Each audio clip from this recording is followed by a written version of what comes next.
Hey everyone, I'm back with another video. It's been a while, but I've been waiting for all the new stuff to be released for Legends of the Force. Finally got some product in the mail. We're gonna start off with something that it's been going on already for like 2 weeks, the pre-release. We're gonna open up this pre-release box, look at all the contents, but I think mostly what we're gonna do is kind of like give you some of my experiences with some of the pre-releases that I've gone through. I went to 5 pre-releases, so I was able to test out the waters with a few leaders, which is pretty interesting. And I learned some things that might be practical or might be useful in sealed as well. But either way, let's just do this. But before we start, part of the new products that I did get through that I bought is including this this mat.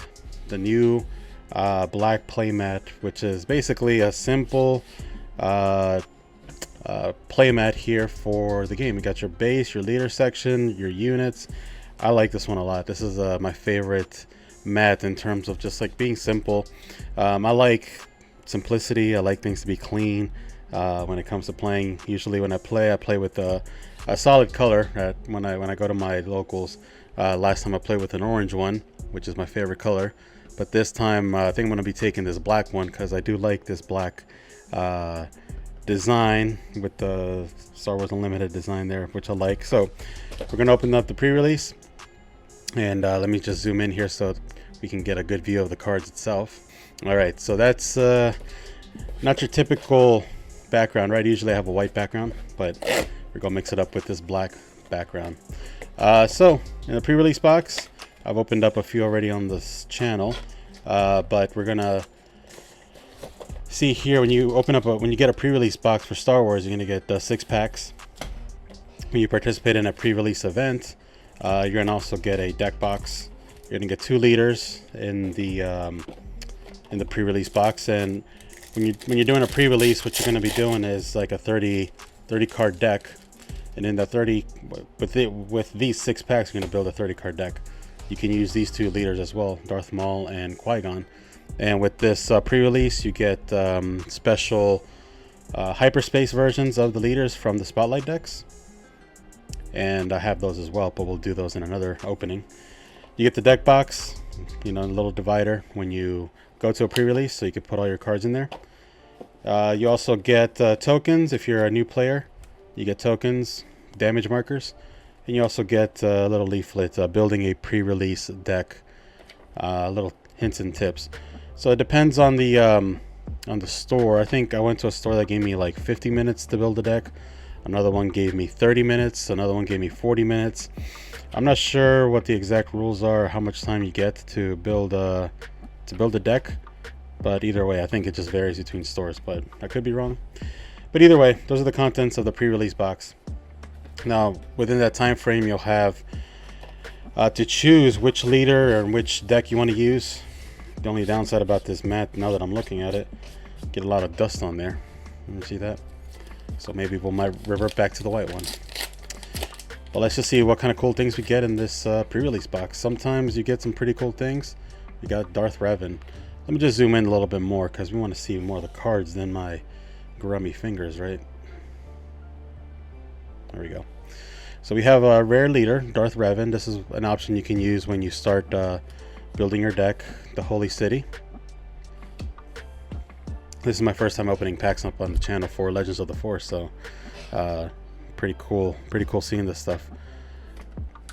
Loath Cat.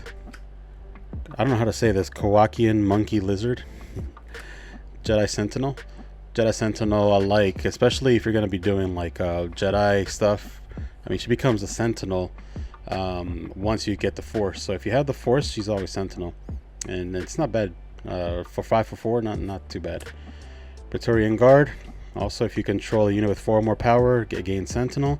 Might be good with Snoke, for example.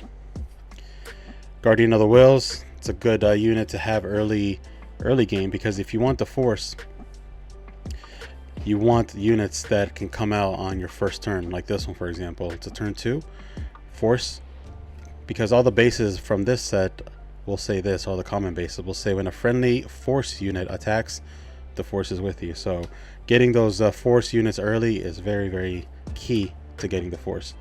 Purge Trooper, deal 2 damage to a force unit. Jedi Temple has Ambush and Restore 2, which is a pretty good card. Supremacy TIE Fighter, we've got an Air Sentinel. Maz Kanata is our first uncommon. You may attack with a force unit, it gets +2 for this attack. Sassy Tin, another Force Jedi unit. Aura Singh. And then also we got that keyword hidden. Basically, if you play a unit with a hidden keyword, that unit can't be attacked when it comes in on the first round. It can still take damage, like indirect damage, or when it says deal damage to an enemy unit, you can still take that damage, but it just can't be attacked, as it says right there. And ooh, we have a legendary, the Father. Wow, that's a good aspectless card. So this card is versatile, and it says when you use the Force, you may deal 1 damage to this unit if you do the Force is with you. So good way to keep getting the Force if that is what you need. Oh, that's my first legendary there. And we have a hyperspace foil in the shadows. Nice looking card. I'm noticing the foil just looks so much better as we're moving along into different sets. So I didn't mention the leader. Darth Revan is just a villainy leader. It doesn't have any other aspect colors, so that's something to consider. If you want to use Revan, you'll have, for example, if you want to go Revan yellow, those are the only 2 colors you can use. You can't use any other aspect color. But obviously, if you get the Father, you can still use this card because it's aspectless. All right, so that's our first pack. Not bad pack, actually. We got a rare leader and a hyperspace foil and a legendary card. Pretty good for 1 pack. All right, let's open up the second one. So I noticed that well, let's just open up this pack and I'll give you some tips here. Third Sister is actually quite good in terms of draft sealed types of events, because she doesn't depend on the Force. She doesn't depend on Jedi units or Sith units. The only thing she does, which is pretty effective, is play units that come hidden that phase. So if you play a unit, it can't be attacked. So the chances of that unit actually getting an attack the next turn is high, right?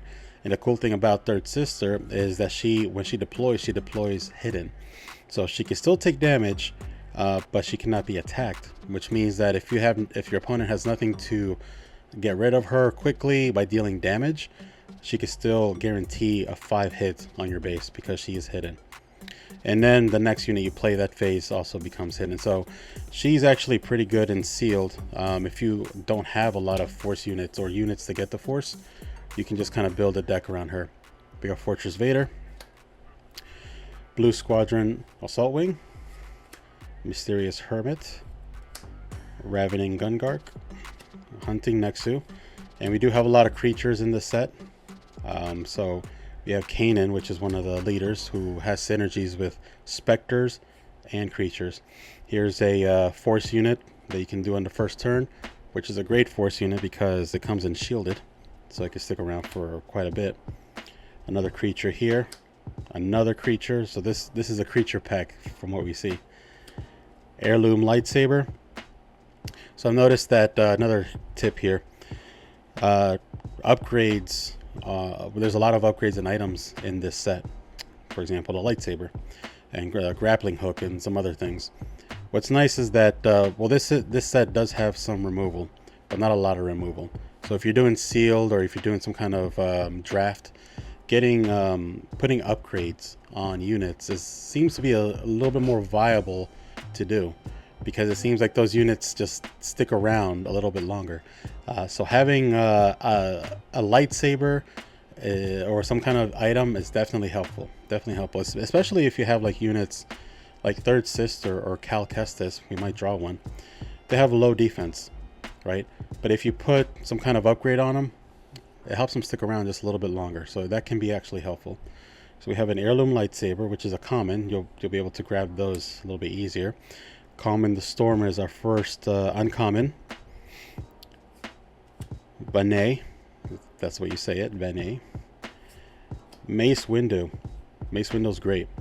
My experience playing Mace, I mean, if you just look at him, he's a 6/6/6, so you can use ECL with him. But this is key here. When played, you may use the Force if you do deal 4 damage to a unit.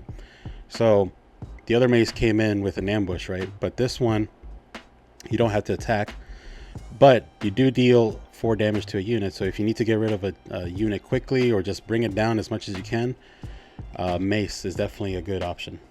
Good in heroism. And then our rare is Ari Galia. When an opponent plays an event, deal 1 damage to that player's base. So you're punishing your opponent for using events. I've noticed that in this set, the heroism aspect seems to have the edge on some cards. I've gotten wrecked a few times with heroism decks, especially Qui-Gon Jinn with Yoda, with the daughter. Just it was pretty rough dealing with that. All right, so that's our next pack there. Let's open up another one. All right, so we have Mother Talzin. Again, another unit that can be pretty effective if you have the right cards. The thing is with her, you still need to use the Force, and you do give a unit -1/-1 for the phase if you do it. The thing with her is that she's a 3/7, so she has a little bit more defense, so she can stick around just a little bit longer. So having her can be a good option for sealed. We got the Holy City Hyperspace, which looks really nice, that artwork. Then we have our commons here: Banking Clan Shuttle, Army of the Dead, Ascension Cable, which it's a simple 2-cost Saboteur, 1/3, gives you pretty good defense if you want to buff up Cal, or if you want to buff up some other unit, right? Last words: if a friendly unit was defeated this phase, give 2 experience tokens to it. I like this one just because if you have units out there, you can help the one that's sticking around to get a little bit more power. Ravenous Rathtar. It's a 6-cost 8/5 unit. That's pretty big, actually. It's not bad. Overpower. It's a +3/+3 and overwhelm. So if you want to help yourself out, man, this is a good card, a good event. We got a Whirlwind of Power. Do or do not. A way to draw cards if you want to. Knight of Ren, which is a 3-cost 4/4. I think it's a pretty strong unit, being 4/4. We got Dooku, comes in hidden, and each other friendly unit with hidden can't be attacked this phase, so he gives a pretty good ability there. And then Chariot. Chariot is a key card, especially in this aspect, in the blue aspect, because he's strong. It's a 4-cost unit for a 3/5, but he's Sentinel. When this unit is attacked before being dealt damage, you may use the Force. If you do, the attacker gets -2 for this attack. So he can stick around. He can stick around, especially if you don't have a unit that's attacking with a lot of power. He's a good Sentinel to have. So obviously it says before damage is dealt, so he's gonna get, if you're attacking for 3, he's only gonna be attacked for 1. Kylo Ren. And then we have our rare, the Tragedy of Plagueis. Choose a friendly unit for this phase that can't be defeated by having no remaining HP. An opponent chooses a unit they control, defeat that unit. So just a way to control your opponent's deck, right? And then we have a Gungan Warrior, which comes in shielded, which is not bad, with a Restore 1. So it's a good option. Our third pack is, we have Supreme Leader Snoke. Another good leader for sealed and draft, because he doesn't depend on the Force or Jedi or Sith or anything like that. The only thing you have to do is pay 1 and you give an experience token to the most powerful villainy unit, including himself. So if you have, for example, if you have Kylo and a Knight of Ren, if you want to put an experience token on the most powerful, it would be obviously the Knight of Ren. And then if you bring out Snoke, and this is your lineup here, and you attack with Snoke, the most powerful unit you could choose between Snoke or Knight of Ren. Obviously you might want to choose Snoke to stick him around and make him more powerful, and he gets the experience token each time. So Snoke is actually a pretty good option when it comes to sealed, because he can get pretty strong pretty quickly. Snoke, if you If you have no way to control him or stop him, you can get out of control pretty quick. Shadow Undercity. Got an N1 Starfighter. A Gungan Warrior. Pretty thematic there. Tuscan Tracker. A Hyperspace, a Curious Flock, which is a cute little card. But it's interesting because this card you can use kind of like either at the beginning, at the middle, or at the end. It's a versatile card that way because when you play this card, you can pay up to 6 resources. You give an experience token to this card. So this can become a 7/7 depending on what time of the game you decide to play him. So it can be a pretty strong card, but I'm liking the Hyperspace treatment on this card. Pretty cool. Crushing Blow. Defeat a non-leader unit that costs 2 or less. Good early removal. Acolyte of the Beyond to give you the Force. Sorcerer's Blast. Deal 3 damage to a unit. So there are other cards like Daring Raid or that 4 cost, no, the 3 cost, what was it called? Man, I forgot. But this, you have to use the Force to deal that 3 damage, so you have to have that condition, right? If you're building a deck based on Force and you need the Force, you know, obviously think about this because it's good to have those low cost units to give you the Force. Or like, for example, Acolyte of the Beyond, right? You have this red unit on attack, you get the Force. So it's a good way to kind of have this card in hand to be able to do that damage. Magistrate's Scout, Relic Scavenger, Neiman Strike, the Lightsaber Throw. We have Shin Hati, and I already saw a legendary back there, which is pretty awesome for a pre-release box. Shin Hati comes in hitted and shielded, so even though she has low defense, she still has that potential to be kind of big, even if you upgrade her, which is not bad. And then we have a legendary Mythosaur, which is a Mandalorian creature, the Mythosaur. Yeah, so I haven't used this one yet, the Mythosaur, and oh my god, woof. All right, this is a cool looking card. Eth Koth, rare, hyperspace foil. This box is pretty great actually. 2 hyperspace foils and 2 legendaries in one box so far. Wow. Jesus, not bad. Okay, pretty cool. We got 2 packs left, so we might even get a little bit more.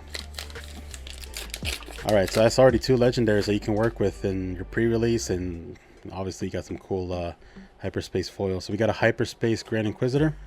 I haven't used them yet. Use a force attack with a friendly unit. The defender gets -2 for this attack. Okay. Haven't used them yet, but don't have really much to say about the Inquisitor. We got Consumed by the Dark Side. A Pounce. If you're doing a creature deck, this card itself can be pretty powerful because you're given +4 to a creature, which is pretty strong. Stronger than Surprise Strike actually. We got Gifted Urkin. Good Force unit. It's aspectless. You can put it in Imperial or Heroism, and it'll give you the Force at the beginning. Adept Anger. Another early Force unit. Another early Force unit, Jedi Counselor. Graceful Purgle. Good Sentinel. Jedi Starfighter. Outer Rim Mystic. Great Force unit. This is it'll be a second turn unit, but it's a 2/6 Force unit. It'll stick around. It has good defense, so if you need the Force to generate the Force, guaranteed at least once or twice, good unit to put in your deck. Jedi Guardian, not bad. Our first uncommon is Nameless Terror. 8th Brother. Focus Determines Reality. And then we have our rare, Liberated by Darkness. Cool. Haven't used this card actually, it's my first one. And then we have a foil, Nameless Terror. Alright, next, our last pack. And if you wanted to know like some tips about how to build a pre-release deck and all that, I do have another video that I did a few months ago on how to build, or what I do when I do a pre-release. And there's a lot of videos from other people as well. But yeah, this is our last pack. We have Kit Fitzo. I used them last night because I figured I had a few more. I had a lot of Jedis that I can use, but unfortunately I found out with Kit that you need it's more of a constructed type of situation for Kit because you need a lot of Jedis to help him out. because when he comes out, he gets a +1 for each Jedi, including himself, so he'll be a 2/6. And then with any other Jedi you have, he gets a +1 with the attack. If you don't have any Jedis, he's a pretty weak unit for attacking. But yeah, I went 0-4 with kit fits, so last time, or yesterday when I did a draft actually. But I've been trying different leaders so far, and the ones I found out to be pretty interesting is a Cal Kestis Red. I like Darth Maul. I had one situation where I was using Darth Maul, and we had a lot of force units, so being able to ping 2 units was pretty nice with Darth Maul. In the shadows, we've got a Hyperspace Knight of Ren, which looks really nice. Hyena Bomber, Kadu, Awakened Specters, Wampa, Inquisitor's Lightsaber, which is a common lightsaber, so if you can get that on somebody in your villainy deck, that'd be good. Sheen or Flurry, is that the way you say it?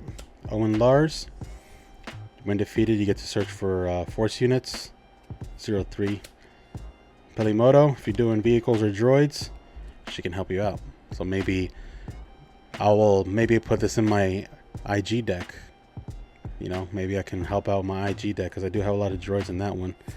And then, oh, nice. This is a great one. Yaddle, restore 1. So it's a 2 cost. It's going to be maybe a first turn type of unit. 2/4. Restore 1 on attack. Each other friendly Jedi gains restore 1 for this phase. So not bad. Might be good with a kit fitso deck, because if you're going to build a Jedi deck, not only will your other Jedis help Kit out, but it also will get restore with Yaddle. Yeah, there you go. And then our last card is a tuned Frynok foil. Yeah, so some of the things I've experienced with pre-releases is definitely heroism. Heroism has pretty good cards this set to help each other out. Like Yoda has that great synergy with Qui-Gon and the father, or no, I'm saying the daughter. It's just when Yoda comes out and he's like using the Force, just dealing that damage is really, really powerful. Yeah, so especially if you have that one card that basically brings out Jedi units faster. Let me look it up here. This one, Jedi Counselor. If you're using his action to bring out big Jedi units that cost 2 less, if you have a Yoda in there, it's devastating. It's hard to beat. But yeah, so I found out the heroism's pretty good. Cal's pretty good being aggressive. Darth Maul as well if you have Force units. And like I said, with the other leaders that don't require Force or Jedi, those are pretty good options for a constructed, like a draft type of situation, and sealed. Constructed, there's a lot of options, right? And also if you get Shatterpoint, I don't have it here with me, but if you get Shatterpoint, that card itself does a lot of removal, pretty good removal, if you're using the Force. Even playing it out of aspect is a good card. But either way, that's the pre-release. We got some pretty good cards. I would say this pre-release was a great one. We got 2 legendaries and we got 2 hyperspace foils. Let me pull them up real quick. Yeah, so out of all those packs, this is the 2 biggest, I think the biggest hits we got here. We got 2 hyperspace foil, Eth Koth and In the Shadows, and 2 legendaries, the Father and Mythosaur. Yeah, so pretty good pre-release box, I would say. If you're able to do some draft is actually fun with this set. Trying to figure out how to use the Force and how to get the Force is challenging, but also interesting to use. Kind of satisfying to use the Force because it's very thematic, right? Obviously with Star Wars and Jedi, using the Force is pretty cool. This will be, I think, something that's going to stick around for a while. Obviously, this won't be rotated out for a while, so the Force and Jedis and that kind of power is going to be around for a while. But anyways, that's a pre-release box. Hopefully you found some value in this video with my rambling, my information that I could give. If you have any questions or any kind of comments, let me know. I'll try to answer as many as I can. But I'll have more products. I got my shipment in for some boxes. I'll unbox those. The Spotlight decks, definitely I'm going to unbox those and kind of go through the decks itself. Anyways, thank you for watching, and until the next one.